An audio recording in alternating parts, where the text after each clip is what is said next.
तुम्हें क्या लग रहा था ये सब रिकॉर्डिंग में आ रहा है? सारी बर्थडे पता बेटा, जिसका नवंबर में बर्थडे आया और उसने पार्टी नहीं दी वो पिट जाएगा मेरे हाथ से। जिसका दिसंबर में आया उसने पार्टी नहीं दी वो पिट जाएगा। ठीक है सुन रहा, चलो आप ऑफलाइन ही शुरू कर रहे हैं इसका मतलब? हाँ, अरे नहीं नहीं नहीं कर रहा हूँ, हाँ हाँ शुरू कर रहा हूँ। सुनो मेरी बात, अच्छा मैं ये यार रिकॉर्डिंग स्टार्ट कर दी, मैं ऑफलाइन का बता देता हूँ तुम्हें क्लासेस का। वो ये कि दिवाली के बाद हम ऑफलाइन शुरू कर देंगे लिमिटेड बच्चों के साथ। ठीक है, हुआ ये कि जैसे कई सारे बच्चे मेरे से भी छोड़ के चले गए हैं, मतलब मेरे से छोड़ के चले गए का मतलब उनके साथ क्या दिक्कत है मेरे को बताइए। मेरे को कल अचानक से मिल गया, मतलब एक स्टूडेंट है, नाम क्या लो, सेंट जॉन्स का था वो, तुम जानते हो 9th क्लास वाले उसको। ठीक है, तो अचानक से मिल गया वो, मैंने उससे पूछा कि यार तू आ नहीं रहा, यार तू पढ़ना वढ़ना छोड़ दिया क्या? कह रहा भैया मेरे को ऑनलाइन में दिक्कत हो रही थी तो मैं ऑफलाइन एक मैम के पास जा रहा हूँ। ठीक है, तो तब मेरे को पता लगा कि यार ये भी दिक्कत है, और मैं पहले भी बता चुका हूँ तुम्हें कि पहले मैंने कई सारे बच्चों को मना कर दिया था तो दीदी आ रही थी मेरी। ठीक है, तो इस वजह से नुकसान हो रहा था यार। अब तुम में से भी कई सारे बच्चों ने पूछा, जैसे कि पता नहीं मतलब माउंट के 2-3 बच्चे थे, तेरी फ्रेंड थी सेजल, वो संजना वगैरह। ठीक है, तो मेरे को ऑफलाइन शुरू करना है। ठीक है, लेकिन ये याद रखना कि प्लीज अगर तुम्हें ऑनलाइन में कंफर्टेबल है तो प्लीज फोर्स मत करना कि नहीं मुझे ऑफलाइन ही आना, ऑफलाइन ही आना, प्लीज ये मत करना। ठीक है, ऑनलाइन पढ़ो, सेम है सब कुछ। ठीक है, बस ऑफलाइन में ये है कि तुम सामने बैठे हो तो तुम लाइव इंटरेक्शन हो सकता है, बस इतना सा है। तुम्हारी थोड़ी सी ज्यादा बेइज्जती होगी बस, है ना नियति? आ रहा है समझ मैंने क्या बोला? बस इतना सा अंतर है। बाकी ऑनलाइन में और ऑफलाइन में बस, ऑफलाइन में पूरी बॉडी दिखेगी और यहाँ पे अभी इतना सा दिख रहा है बस, बॉडी स्ट्रगल दिख रही है ना? शक्ल ही खराब है यार, अब इससे ज्यादा क्या ही करोगे तुम, है कि नहीं? ठीक है, तो लेकिन ऑफलाइन में दिसंबर में ऑलमोस्ट शुरू हो जाएगा शायद। ये तो हम शुरू कर लेंगे, मतलब तुम्हारी ऑफलाइन, अब तुम्हें लग रहा होगा पूरी 10th हमारी ऑनलाइन में निकल गई, हम ऑफलाइन पक्का मिलेंगे। ठीक है, मैं तुम्हें ट्रीट दूंगा, तुम्हारी सारी ट्रीट चलेगी ना, मैं बर्थडे वाली ट्रीट है ना, और अभी दिवाली वाली ट्रीट, और 1 अगस्त को हमारी वैसे वाली ट्रीट होती है, मतलब 1 अगस्त को फिक्स होती है एक ट्रीट, क्योंकि मैंने ट्यूशन स्टार्ट करा था वहाँ पर, इस वजह से था, है ना? तो 3 ट्रीट है, तो हम न्यू ईयर की पार्टी करेंगे, अगर सही रहा न्यू ईयर तक सब कुछ तो हम पार्टी करेंगे। ठीक है, तो तुम मिलेंगे यार, टेंशन मत लो यार, मैं तुम्हारे घर पहुंच जाऊंगा यार, चाय बनाने। ध्रुव से बात हुई थी मेरी, किससे बात हुई थी भैया? ऑफलाइन में टाइमिंग का कुछ सोचा है? भाई ऑफलाइन में देखो, मेरे 3-4 बैच बनते थे ऑफलाइन में। ठीक है, एक 4 से 5 बनता था, एक 6 से 7 बनता था, और 4 से 5 एमडीएफ टीटीएस बनता था, और एक रात का बनता था 7:30, और एक सुबह का बनता था माउंट वगैरह स्कूल वालों के लिए। ठीक है, तो 4-5 बैच बनते थे।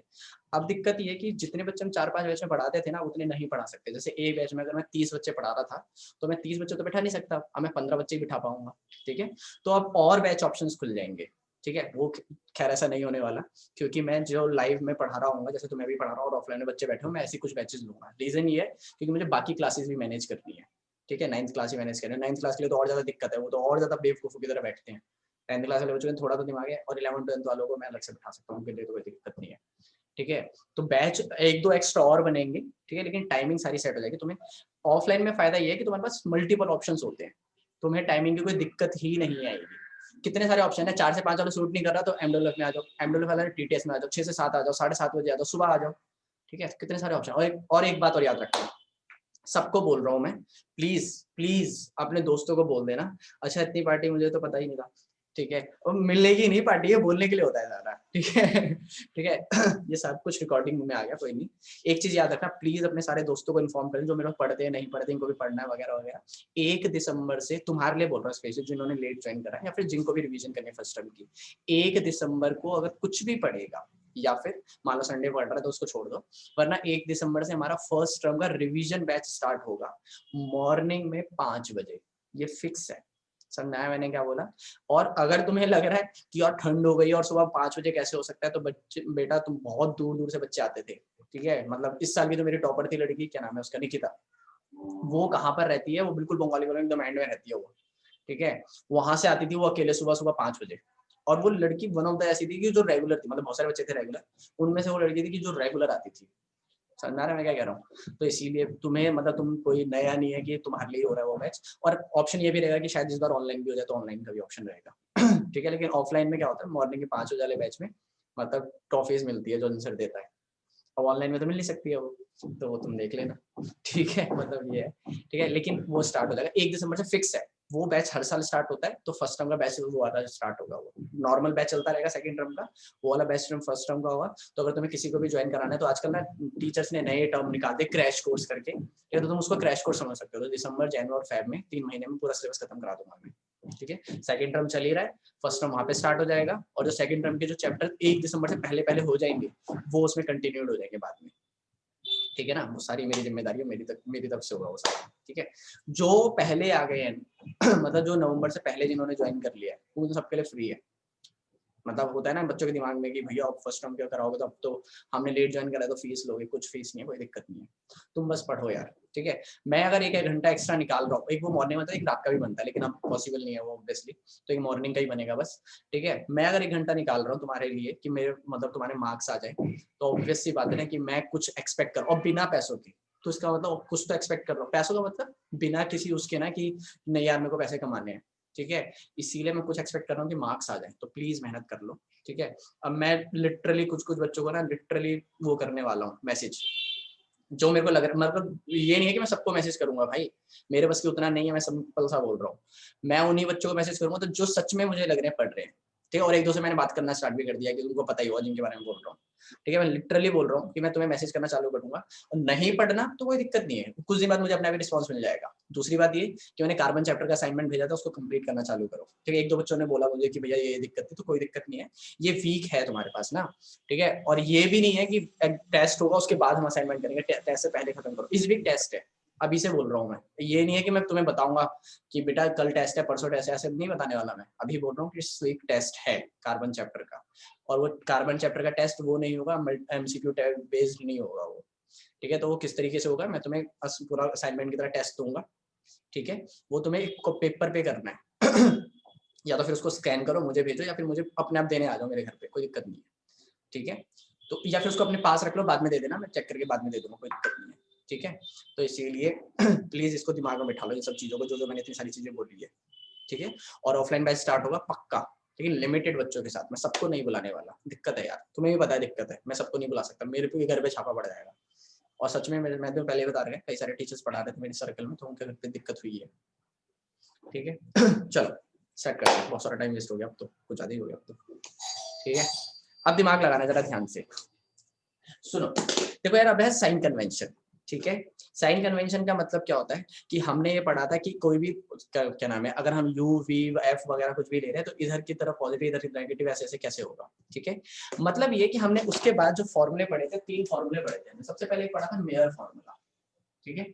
मिरर फॉर्मूला के अंदर जो सबसे सिंपल पहला फॉर्मूला है वो ये है, 1/v plus 1/u equal to 1/f। उसके बाद ये था कि अगर मान लो मुझे मैग्निफिकेशन निकालनी है, मैग्निफिकेशन का मतलब होता है कि ऑब्जेक्ट अगर मैंने इतना बड़ा रखा है तो इमेज कितनी बड़ी बन रही है या छोटी बन रही है। सर मैंने क्या बोला, इस चीज को एक्सप्लेन करने के लिए हमारे पास मैग्निफिकेशन के 2 फॉर्मूले हैं। अगर तुम्हारे पास u और v की वैल्यू है तो तुम फॉर्मूला कौन सा यूज करोगे, -v/u, ये तुम्हारे पास फॉर्मूला है।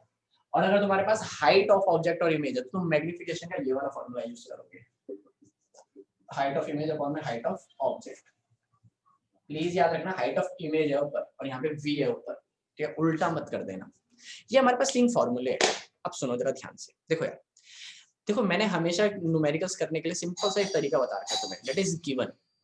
मतलब ये कि न्यूमेरिकल करने का एक तरीका ये है कि सबसे पहले आपको गिवन पता होना चाहिए। चलो कोई बात नहीं, सुनना, समझ में आया मैंने क्या बोला, अब समझना जरा ध्यान से इसको, ठीक है। कन्वेक्स मिरर यूज, सॉरी मैं दोबारा बोल देता हूँ रिकॉर्डिंग के लिए, समझना इसको चीज को जरा ध्यान से सुनो। मैं ये बोल रहा हूँ कि हमको क्या करना है, क्वेश्चन पढ़ने से पहले, क्वेश्चन हमने पढ़ते हुए जा रहे हैं, उसके अंदर न्यूमेरिकल वैल्यू निकालने के लिए तुम्हें क्या करना पड़ेगा, पूरा क्वेश्चन सॉल्व करना पड़ेगा। लेकिन न्यूमेरिकल वैल्यू की रेंज क्या आएगी वो मैं लगभग सारा तुम्हें निकालना सिखा दूँ, क्वेश्चन पढ़ते के साथ साथ ही, तुम्हें दिमाग लगाने की जरूरत ही नहीं पड़ेगी। RS में निकाल, प्लीज म्यूट कर लो यार सोनिया, म्यूट कर ले। समझ में आया मैंने कहा, अब दिमाग लगाना जरा ध्यान से सुनो। सबसे पहले उसने बोला एक convex mirror, page number 170 example 10.1 सुनना। सबसे पहले उसने बोला एक कन्वेक्स मिरर है, ठीक है, जिसका बुक नहीं है वो इधर देखो, ठीक है। एक कन्वेक्स मिरर है भाई, उसने कन्वेक्स मिरर बोलते हैं ना बहुत सारी चीजें सॉल्व कर दी। अब आगे पढ़ते हैं, सुनना। कन्वेक्स मिरर लिख दिया सबसे पहले मैंने गिवन में, आगे सुनो। उसके बाद बोला मैंने ये भी बता दिया तुम लोगों को कि इसमें गिवन लिखना क्यों जरूरी है, इलेक्ट्रिसिटी चैप्टर में क्यों जरूरी होता है, इसमें क्यों जरूरी है, दिमाग लगाना। उसके बाद बोला एक रियर साइड व्यू मिरर है जिसमें ऑटोमोबाइल का, जिसका रेडियस ऑफ कर्वेचर कितना है, 3 मीटर है। तो इसका कन्वेक्स मिरर जो हमारे पास है उसका रेडियस ऑफ कर्वेचर कितना है, 3 मीटर है। मतलब क्या है कि मान लो मैं एक बाइक पर हूँ, बाइक का जो साइड मिरर होता है जिससे पीछे का दिखता है उसका वो कन्वेक्स मिरर है, ठीक है, और उसका रेडियस ऑफ कर्वेचर 3 मीटर है। आगे सुनो, कह रहा है हम मेरी बाइक के पीछे एक बस खड़ी हुई है 5 मीटर की दूरी पर, तो मेरे को शीशे में क्या दिखाया जाएगा, वो बस दिखाई देगी, तो वो बस मेरे लिए क्या हो गई, ऑब्जेक्ट हो गई। तो इसका ना ऑब्जेक्ट डिस्टेंस कितना दिया हुआ है, 5 मीटर दिया हुआ है। समझाया मैंने क्या बोला? तो ऑब्जेक्ट डिस्टेंस को किससे डिनोट करते हैं, यू से डिनोट करते हैं। तो यू हो 5 मीटर। क्या समझ में आ रहा है मैं क्या कह रहा हूँ? ठीक है, आगे सुनना जरा ध्यान से। If a bus is located at 5 meter from the mirror, find the अब कह रहा है जो ऑब्जेक्ट है वो 5 मीटर की दूरी पे, कह रहा है पोजीशन बताओ, नेचर बताओ और साइज बताओ। मतलब NSP निकालना है। देखो अभी तक मैंने कोई फॉर्मूला यूज नहीं करा और मैं तुम्हें NSP निकालना सिखाता हूँ। भाई मैंने कॉन्वेक्स पढ़ा था ना, तभी मेरे दिमाग में आ गया था कि वर्चुअल एंड इरेक्ट इमेज बनेगी, बात ही खत्म हो गई। तुम बताओ कन्वेक्स मिरर में हमने कितने केस पढ़े थे, 2, और दोनों वर्चुअल एंड इरेक्ट थे। तो नेचर निकालने की जरूरत पड़ी मुझे? नहीं पड़ी। बोलो मैंने कुछ मेहनत करी? नहीं करी। पक्का समझ में आया मैंने क्या बोला? साइज की बात करते हैं। साइज कैसा आएगा? कन्वेक्स मिरर हमेशा छोटी इमेज बनाता है, डिमिनिश्ड इमेज बनाता है। खत्म हो गई बात। आ रहा है समझ में मैंने क्या बोला? तो साइज क्या होगा? डिमिनिश्ड इमेज होगी। एग्जैक्ट वैल्यू नहीं पता हमें, वो हमको न्यूमेरिकल वैल्यू से ही सॉल्व करनी पड़ेगी, ये फॉर्मूला यूज करके निकालनी पड़ेगी, लेकिन हम रेंज जरूर बता पा रहे हैं। समझ में आया? इसका मतलब मेरा आंसर जो है वो किससे कम आएगा, मतलब तुम्हें समझ में आ गया कि वो डिमिनिश्ड इमेज है। अच्छा पोजीशन की बात करते हैं। पोजीशन क्या होगी? बिहाइंड मिरर, मिरर के उधर की तरफ होगी, है ना? पक्का समझ में आ रहा है मैं क्या कह रहा हूँ? एक और बात बताऊं तुम्हें, सुनना। उसके अंदर हमने 2 केस पढ़े थे, एक इन्फिनिटी का, इन्फिनिटी पर होता था तो ऑब्जेक्ट तो इमेज कहाँ बनती थी, फोकस पे बनती थी, ठीक है, और जब प्रिंसिपल एक्सिस पे होता तो फोकस से थोड़ा पहले बनती थी। इसका फोकस कितना है? फोकस देर का है क्या? नहीं, फोकस नहीं देर का, घुमा के आंसर देर का है। रेडियस ऑफ कर्वेचर, याद है रेडियस ऑफ कर्वेचर से फोकस का क्या रिलेशन था? ये था भाई, भूल गए क्या तुम? रेडियस ऑफ कर्वेचर को आधा कर दो तो फोकल लेंथ निकल कर आ जाती है। तो रेडियस ऑफ कर्वेचर 3 है तो फोकल लेंथ कितनी होगी? 3/2, है कि नहीं? तो इसका मतलब 1.5 मीटर, 1.5 मीटर इसकी फोकल लेंथ है। और जब ऑब्जेक्ट प्रिंसिपल एक्सिस पे रखा हुआ होता है, और ये प्रिंसिपल एक्सिस पे रखा हुआ है, तो कहां पर बनती है इमेज? फोकल लेंथ से पहले बनती है। तो इसका मतलब v कितना आएगा? 1.5 से थोड़ा सा कम आएगा। आया समझने क्या बोला? पक्का समझ आ रहा है? चलो ठीक है, अब समझना जरा ध्यान से। अब मैंने बोला था गिवन लिखते समय प्लीज याद से साइन कन्वेंशन जरूर डाल देना। तो तुम्हें पता है ये आर तो वही बात आ गई, फोकस। कन्वेक्स का फोकस क्या होता है, पॉजिटिव या नेगेटिव? सुनना, मिरर ऐसे होता है, फोकल लेंथ इधर होती है और लाइट इधर से आ रही है, तो पॉजिटिव होता है कि नहीं? तो ये तो पॉजिटिव है। ऑब्जेक्ट डिस्टेंस हमेशा नेगेटिव होता है। आया समझ मैंने क्या बोला? तो चुपचाप यहाँ पे एक माइनस लगा दो। अब तुम्हें निकालना है इमेज डिस्टेंस। इमेज डिस्टेंस का मतलब ये वाला फॉर्मूला यूज करोगे, तुम्हें इसकी वैल्यू निकालनी है। ये तुम्हें पता है -5, ये तुम्हें पता है 3/2। समझ आएगा मैंने क्या बोला? पक्का समझ में आ रहा है ना क्या कह रहा हूँ? चलो वैल्यू डालते हैं। और एक बात और याद रखना भाई, जब भी न्यूमेरिकल सॉल्व करोगे ना तो फॉर्मूला हमेशा लिखना जरूरी है। एक ही क्वेश्चन में ये फॉर्मूला 2 बार यूज हो रहा है तो दोनों बार फॉर्मूला लिखना जरूरी है। इसका फायदा क्या है? फायदा ये है, देखो अगर तुमने न्यूमेरिकल में फॉर्मूला लिखा है ना और कुछ भी नहीं करा तो तुम्हें आधा नंबर 1 नंबर जरूर मिलेगा। और तुमने अगर पूरा सॉल्व कर दिया न्यूमेरिक और वो भी फॉर्मूला भी लिखा हुआ है, पूरा सॉल्व कर दिया तो आधा नंबर तो पक्का मिलेगा ही मिलेगा। समझ में आ रहा है मैं क्या कह रहा हूं? इसलिए फॉर्मूला बहुत ज्यादा इंपॉर्टेंट है, ठीक है? सुनना जरा ध्यान से। अब सॉल्व करते हैं। 1/v मुझे निकालना है, प्लस 1/u कितना है? -5। तो 1/-5 इज इक्वल टू में f 1/f 3/2। तो 1/3/2 वो पलट जाएगा तो ये सीधा लिख दो इसको मैं 2/3, ठीक है? अच्छा इसका अगला स्टेप क्या होगा? 1/v minus 1/5 is equal to में 2/3। 1/v इज इक्वल टू में 2/3 प्लस 1/5। इसका एलसीएम लोगे और सॉल्व करके आंसर निकाल दोगे। एलसीएम आएगा 15 और सॉल्व करके आंसर निकाल दोगे। बताओ समझ में आया कि नहीं? बताओ समझ में आया कि नहीं भाई? एंड में अपना सेटअप दिखाना। सेटअप इसलिए मैं फोटो डाल दूंगा आज, ठीक है? अभी तो ये ऑफलाइन में आ रहे हैं ना, तो इससे पहले जैसे मैं पढ़ाता था वो सेटअप अच्छा था। अभी देखने लायक कुछ नहीं है। फिर मोबाइल रखा हुआ है, क्या रखा है? ये मार्कर रखे हैं, पैड रखा है, ये पैड, ये मार्क, ये वाला पैड, सैनिटाइजर, हेडफोन, ये वाला दूसरा हेडफोन, नया हेडफोन, पैसे आ गए ना थोड़े से। ठीक है? और ये कैमरा है जिसपे लैपटॉप रखा हुआ है, दिव्या रखी हुई है, बैठी हुई है, ठीक है? समझ में आया मैंने क्या बोला? सुनना जरा ध्यान से, ज़्यादा समझ में आया? अब दिमाग लगाना जरा ध्यान। अब 10 मिनट बचे, अगला क्वेश्चन पूरा सॉल्व करना है भाई, ठीक है? अब दिमाग लगाओ, सुनो। ये तो चलो ठीक है भैया, मुझे ये समझ में आ गया, ठीक है? उसके बाद क्या पूछा है उसने? अच्छा एक चीज और सुनो, अब जो v की वैल्यू आएगी, अगर v की वैल्यू पॉजिटिव आती है तो इसका मतलब वर्चुअल इरेक्ट इमेज है, और अगर v की वैल्यू नेगेटिव आती है तो रियल एंड इन्वर्टेड है। भाई वो तो हमको आता था इसलिए हमने पहले प्रेडिक्ट कर लिया, लेकिन नॉर्मल बच्चे पता है कैसे प्रेडिक्ट करते हैं? इस v की वैल्यू से।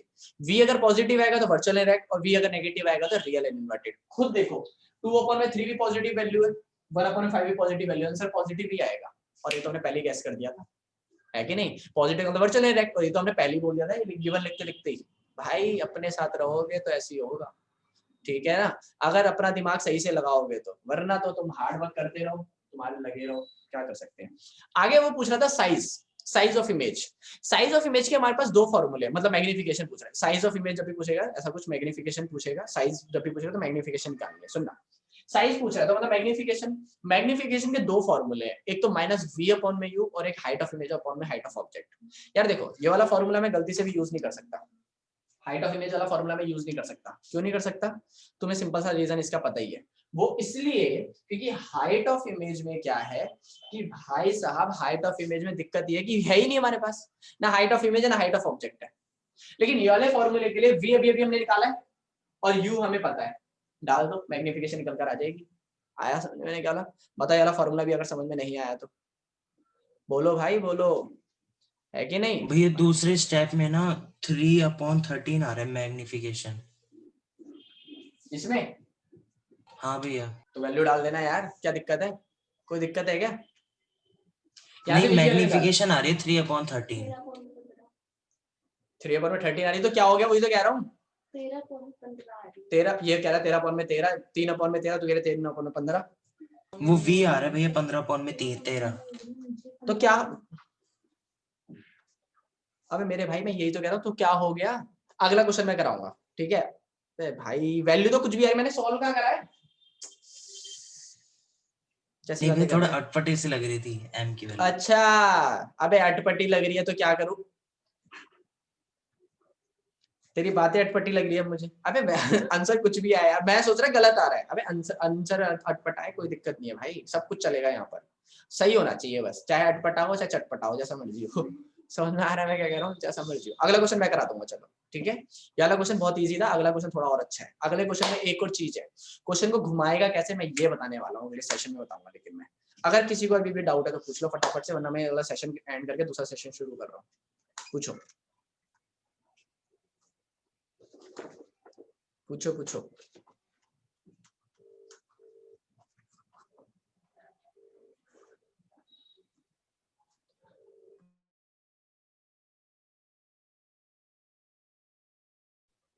चलो करें स्टार्ट। घर कहाँ है आपका?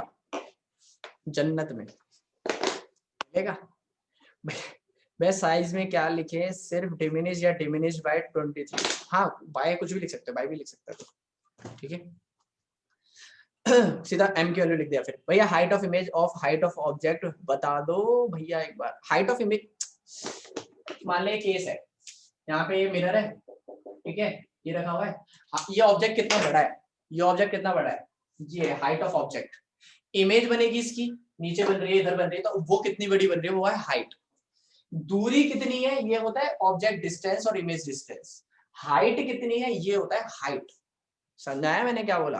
पक्का समझा रहा है? खत्म बात, ठीक है? ये ऑब्जेक्ट कितना बड़ा है इसको कहते हैं हाइट, इमेज कितनी बड़ी है वो होती है हाइट, ठीक है? ऑब्जेक्ट पोल से कितना दूर है वो होता है ऑब्जेक्ट डिस्टेंस। समझ आया निकला? इमेज कितनी दूर बन रही है वो होती है ऑब्जेक्ट इमेज डिस्टेंस। तो डिस्टेंस का मतलब है पोल से नाप रहे हैं, हाइट का मतलब है प्रिंसिपल एक्सिस से कितनी ऊपर तक है या फिर कितनी नीचे तक है। खत्म। समझ आया मैंने क्या बोला? ठीक है? 10.2 मैं ही कराऊंगा, तो मैं इसमें भी कंफ्यूजन हो रही थी क्या कर सकते हैं। प्लीज मिस मत करना सेकंड सेशन, क्योंकि उसमें एक इंपॉर्टेंट कॉन्सेप्ट बताना है कि क्वेश्चन को कैसे घुमाता है। इसके देखो सिंपल सा लॉजिक है, वो सारे तरीके मैं बता रहा हूँ कि क्वेश्चन कहाँ से घुमा सकता है टीचर्स, ठीक है? उसके अलावा उसकी कोई औकात ही नहीं है वो क्वेश्चन घुमा सके हमारे सामने। तो आ रहा है समझ मैंने क्या बोला? तो चलो सेकंड सेशन ज्वाइन करो, फिर ही बात करेंगे यार, ठीक है? चलो बाय बाय। भैया आप कैमरा कौन सा यूज कर रहे हैं यार?